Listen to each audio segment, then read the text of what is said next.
What's up, people viewers? Welcome to the video where I'm telling you the whole Survive It Tees story from Survive It Tees 2 to 5.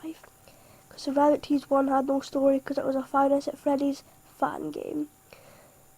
So yeah, let's start off in the story.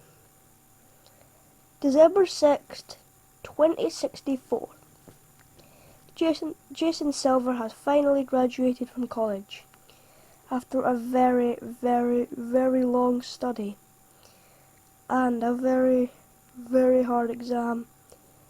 But he needs money to buy his own place, his own house.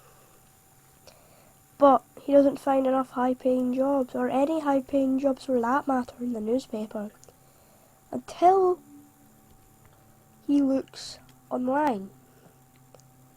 And he sees one of the highest paying jobs is just to work as an officer at the restaurant Tees.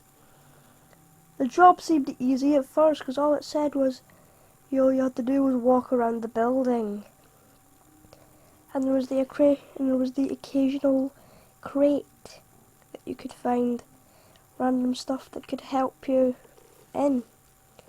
But the one thing it didn't say was that what it was used to help you for.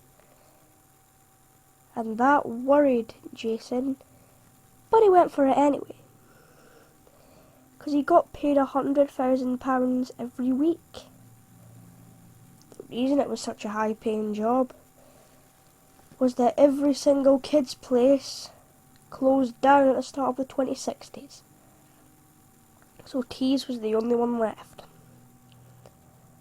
So, as Jason finally made it through the interviews and just any more of the work stuff, he did do the paperwork, but there wasn't much. It was just a contract to sign that if there was any injury, it was Tees' fault. This actually alarmed Jason because he always knew there was a legal thing where if you were damaged on property, it wasn't the company's fault. But him knowing Tees, he knew that he'd just go along with it. So, on the 20th of January 2065, his first day starts. He works until 9 PM to 5 AM.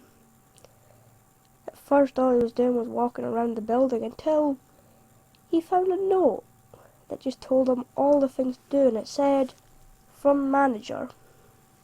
So it seemed quite important, and it told him to read one every single day he came. Well, for his first week, at least. And as the first day came to an end, he did see the Titanbot robot that is sent out to protect kids move a little bit. But other than that, it wasn't too much. Until he saw someone trying to punch a window. But it didn't alarm him. He just thought it was some teenager. So his first night came to an end. Jason, still wondering what happened on that first night, what punched against the window. He never knew. But he didn't care, because it was usually teenagers trying to break into restaurants.